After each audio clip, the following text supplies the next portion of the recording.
Hey everyone. Well, if you've made it this far, like 5 seconds into the video, I assume you've already seen the title of the video, and that might have something to do with you deciding to view. I'd like to begin with a story of the worst handgun I have ever bought in my life.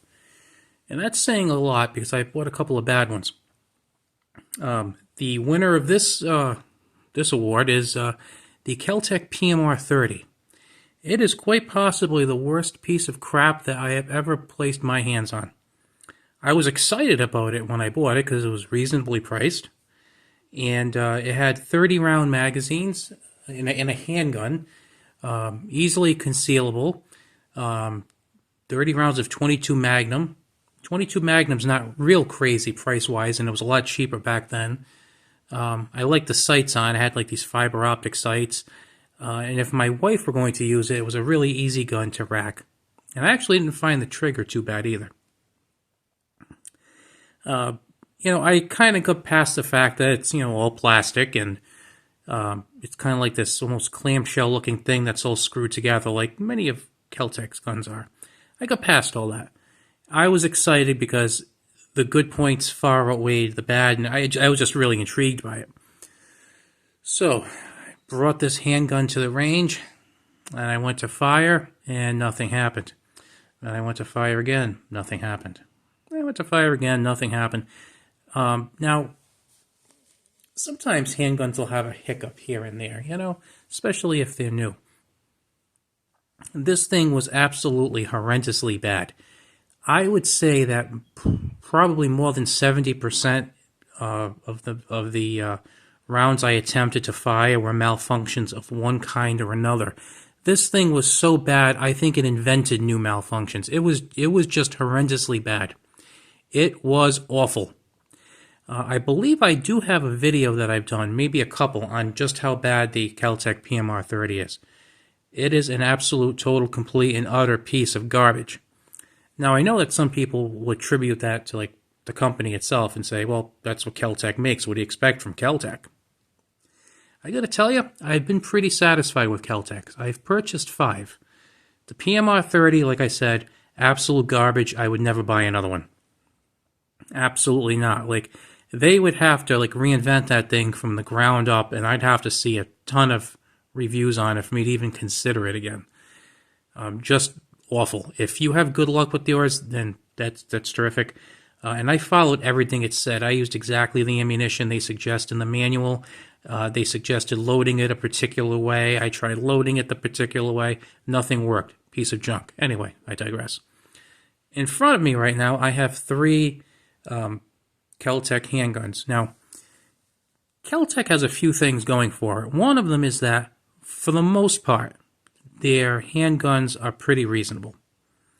Pretty reasonably priced. This one right here, I bought this new. This is the Keltec P17. I picked this up for, I think, like $220 brand new.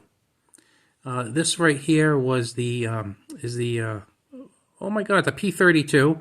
I picked this up for, I think I got it used on Gunbroker for, I'm sorry, I got a brand new on Gunbroker. I'm sorry, for like maybe $160. It was really reasonable. And this one I picked up used. This is the P3AT. This one was, I think, like maybe 120 or 130 used. Now, these 3 guns, in case you don't know, we have 22 LR, 17 round magazine, although I do not have a magazine in here now, and I am currently in 10 round magazine hell. But that's another story for another time. This is the P32, 32 ACP, and the P3AT is a 380. Now, this is actually kind of a big deal because this gun's been around a long time, and kind of like, I consider like the granddaddy of the subcompact 380s, and I think a lot of other people do also. P32 is also pretty cool. I actually consider this a far better handgun than this one because while 380 is a pretty cool round, I think it's a pretty good defensive round. I think it sucks in these little compact pistols.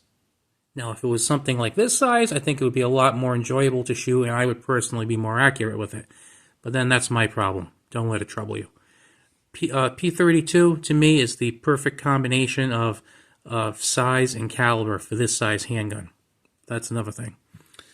Now, I have done videos on some of these in the past.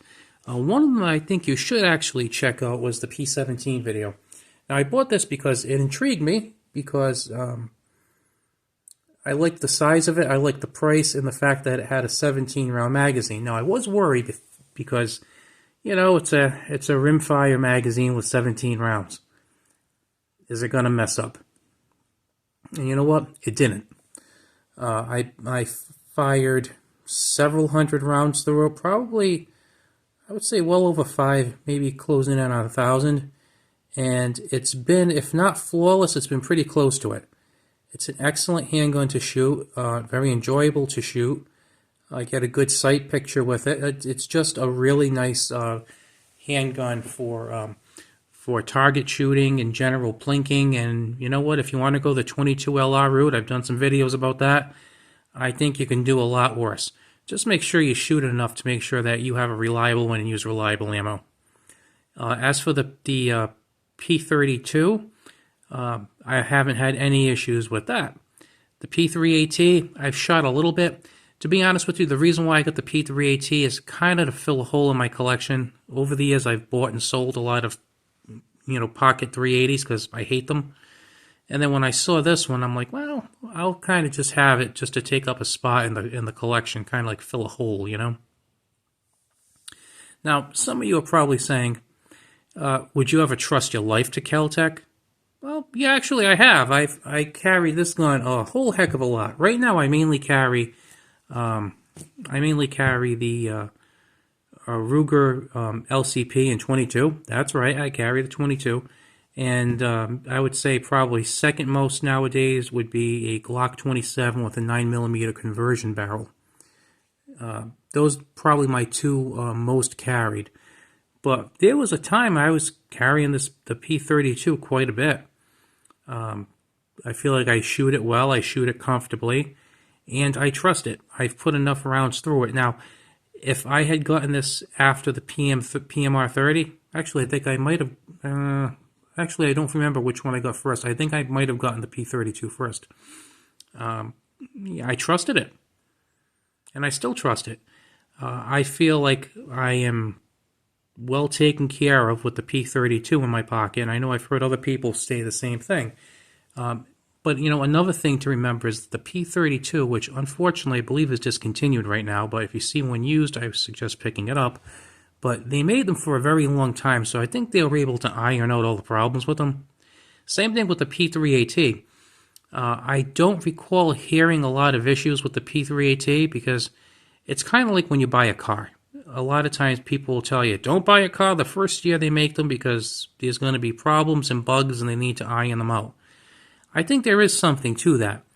Now, with the PMR30, I had got it maybe 5 years after it came out. It still sucked. It sucked bad. It really, really sucked. Did I mention it sucked? It was terrible. But you know what? These three don't. And for that matter, I had a sub 2000, and I thought that was actually pretty cool too. Again, you know, I mean, you might have one, it might not be good. You might have one, it might be great. We don't know. All I can tell you is that I am happy with the three handguns on the table. If I was going to sell a gun tomorrow to a gun shop or trade something in for something nicer, it wouldn't be one of these three.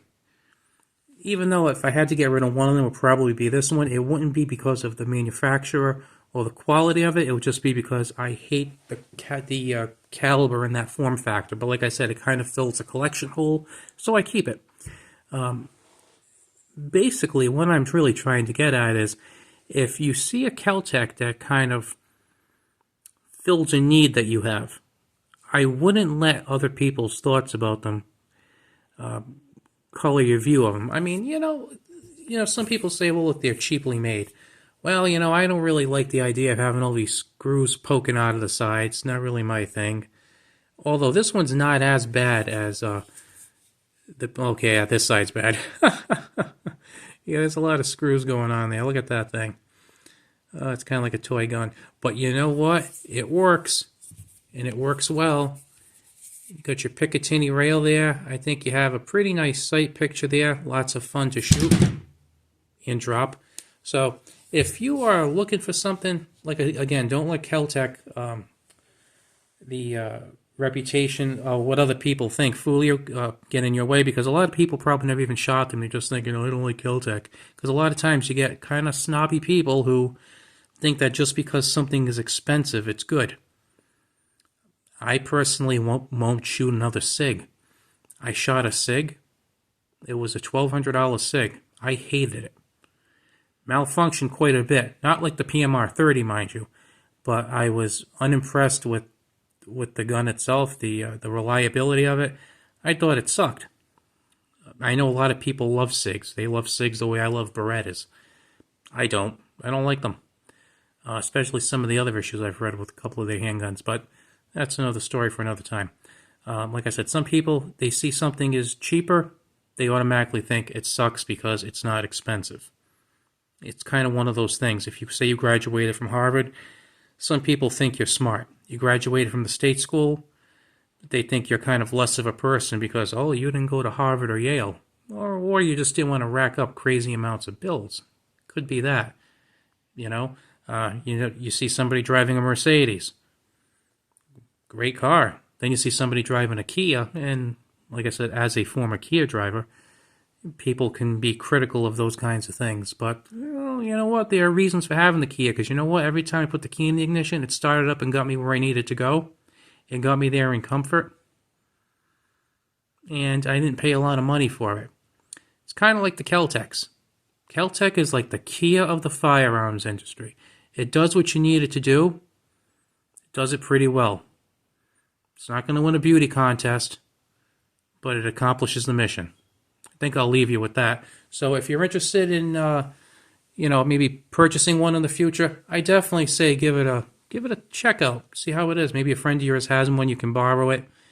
But what I like to do usually is see some reviews on YouTube, preferably someone who isn't a shill for a gun company and taking money.